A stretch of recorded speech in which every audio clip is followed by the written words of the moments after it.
இப்போ நம்ம proper subset பார்க்க போகிறோம். Definition: let A and B be two sets if A is a subset of B and A not equal to B, then A is called a proper subset of B அப்படின்னு சொல்லியிருக்காங்க. So என்னதுன்னா, இப்போ நம்ம ரெண்டு set எடுத்துக்கிறோம், ஏ பின்னு ரெண்டு set எடுத்துக்கிறோம். அதில் ஏ வந்து பியோட சப்செட்டாக இருக்கணும் and A not equal to பியாக இருக்கணும். இந்த ரெண்டு கண்டிஷனுமே சாட்டிஸ்ஃபை ஆச்சுன்னா நம்ம வந்து ஏயை பியோட ப்ராப்பர் சப்செட் அப்படின்னு சொல்லலாம். நமக்கு ஏற்கனவே தெரியும், சப்செட் அப்படின்னா ஏல உள்ள எல்லா எலமெண்ட்ஸுமே பியில் இருந்துச்சுன்னா நம்ம A is a subset of B அப்படி சொல்லலாம்.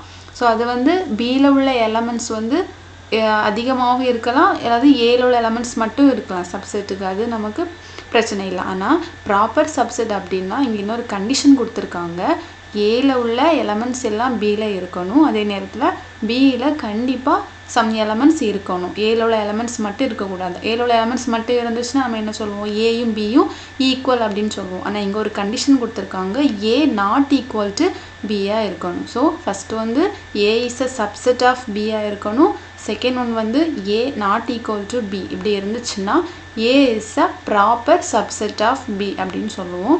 இதை எப்படி எழுதலாம்னா, ஏ இஸ் இப்படி சி மாதிரி ஒரு சிம்பிள் போட்டோம். சப்செட்னா இந்த சி மாதிரி ஒரு சிம்பிள் போட்டு கீழே ஒரு கோடு போடுவோம், அந்த சப்செட்னு சொல்லுவோம். ப்ராப்பர் சப்செட் அப்படின்னா அந்த கீழே உள்ள கோடு வராது, வெறும் இந்த சி மாதிரி ஒரு சிம்பிள் போட்டோம்ல இது மட்டும்தான் வரும். So A is a proper subset of B அப்படின்னு சொல்லலாம். இதை இன்னொரு வேலையும் சொல்லலாம், ஏ இஸ் கண்டெய்ன்ட் பி அப்படின்னு சொல்லலாம். ஓகேவா? ஸோ இப்போ எக்ஸாம்பிள் பார்ப்போம். A ஈக்குவல் டு 1, 2, 5ன்னு கொஞ்சம் எலமெண்ட்ஸ் கொடுத்துருக்காங்க. அப்புறம் பிங்கிற செட்டில் 1, 2, 3, 4, 5ன்னு எலமெண்ட்ஸ் கொடுத்துருக்காங்க. ஸோ இந்த ரெண்டு செட்டுமே நமக்கு வந்து ப்ராப்பர் சப்செட்டாக அப்படின்னு பார்க்கணுன்னா ஃபஸ்ட்டு நம்ம ரெண்டு கண்டிஷன் பார்க்கணும். ஒன்று, ஏ வந்து பியோட சப்செட்டாக இருக்கா அப்படின்னு பார்ப்போம். அதுக்கப்புறம் ஏயும் பியும் வந்து நாட் ஈக்குவலாக இருக்கா அப்படின்னு செக் பண்ணணும். ஸோ ஏல வந்து 1, 2, 5ன்னு எலமெண்ட்ஸ் கொடுத்துருக்காங்க. இந்த மூணு எலமெண்ட்ஸுமே பியில் இருக்கான்னு பார்க்கணும். ஸோ இங்கே இருக்குது. அப்போ A is a subset of B. Second condition வந்து ஏ நாட் ஈக்குவல் டு பியாக இருக்கணும், அதாவது ஏல உள்ள எலமெண்ட்ஸை தவிர வேறு இங்கே கொஞ்சம் எலமெண்ட்ஸ் பியில் இருக்கணும். ஸோ நமக்கு 3, 4 இருக்குது. So A is a proper subset of B அப்படின்னு சொல்லலாம். நெக்ஸ்ட் வந்து டிஸ்ஜாயிண்ட் செட்டு. டெஃபினிஷன் பார்ப்போம். Two sets A and B are said to be disjoint if they do not have common elements அப்படின்னு சொல்லியிருக்காங்க. அதாவது நம்ம ரெண்டு செட் எடுத்துக்கிறோம், A and B. அதில் வந்து ரெண்டு செட்லேயுமே காமனாக எந்த எலமெண்ட்ஸும் இல்லை அப்படின்னா இந்த ரெண்டு செட்டையும் நம்ம டிஸ்ஜாயிண்ட் அப்படின்னு சொல்லிக்கலாம். ஸோ அதை எப்படி எழுதலாம்னா, எந்த கண்டிஷன் வச்சு எழுதலாம்னா, A intersection B equal to empty. இந்த கண்டிஷனை சாட்டிஸ்ஃபை பண்ணும். இதை தான் they do not have common elements. இதை தான் நம்ம சிம்பாலிக்காக எப்படி சொல்லிக்கலாம், A intersection B equal to empty அப்படின்னு எழுதலாம். ஸோ இன்டர்செக்ஷன்னா என்னது, ஏக்கும் பிக்கும் இன்டர்செக்ஷன் எடுத்தோம்னா, அதாவது ரெண்டு செட்லேயுமே காமன் எலமெண்ட்ஸ் பார்ப்போம். இன்டர்செக்ஷன்னா நான் இங்கே வந்து எந்த எலமெண்ட்ஸுமே இல்லை அப்படின்னா எம்டி போடும். So A intersection B equal to empty அப்படின்னு இந்த கண்டிஷன் சாட்டிஸ்ஃபை ஆச்சுன்னா நம்ம இந்த ரெண்டு செட்டையுமே டிஸ்ஜாயிண்ட் அப்படின்னு சொல்லலாம். இப்போ எக்ஸாம்பிள் பார்ப்போம். ஏ பின்னு ரெண்டு செட்டு கொடுத்துருக்காங்க. இந்த ரெண்டு செட்டுமே டிஸ்ஜாயிண்டா அப்படின்னு கேட்டாங்கன்னா ஃபஸ்ட்டு எதை செக் பண்ணணும்னா, ரெண்டு செட்டுக்குமே இன்டர்செக்ஷன் எடுக்கணும். இன்டர்செக்ஷன்னா ரெண்டு செட்லேயுமே காமன் எலமெண்ட்ஸ் இருக்கா அப்படின்னு செக் பண்ணுவோம். ஸோ ஏங்கிற செட்டில் 1, 2, 3ன்னு எலமெண்ட்ஸ் கொடுத்துருக்காங்க. இந்த மூணு எலமெண்ட்ஸ் இங்கே இருக்கான்னு பார்க்கணும். இங்கே எதுவுமே இல்லை.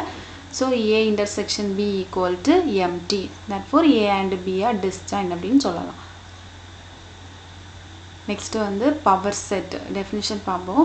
The set of all subsets of a set A is called the power set of A அப்படின்னு சொல்லியிருக்காங்க.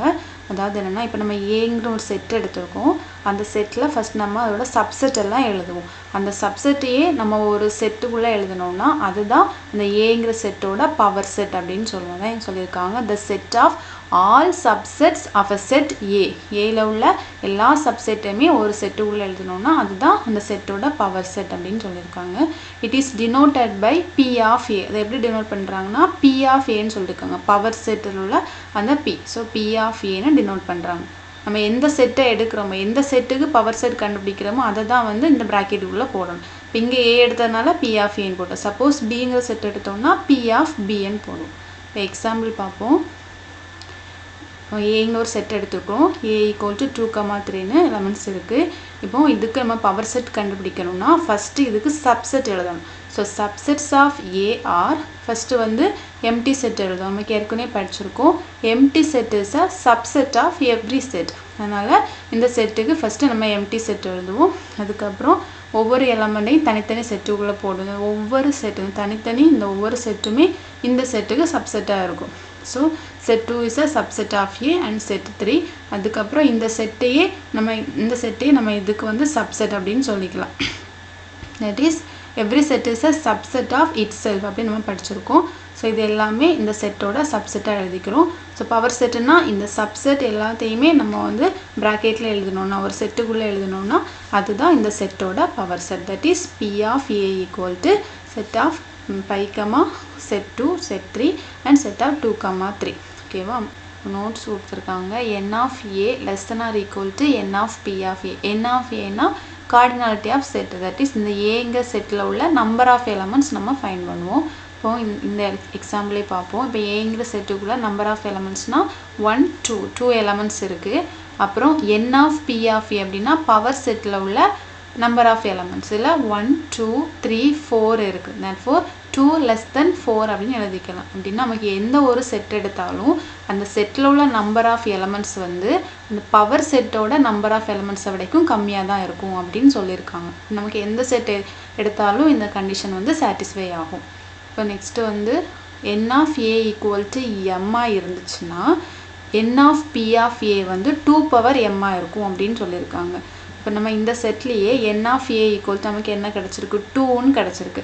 அப்போ n of P of A என்னவா இருக்கும் 2 power, that is 2 power m.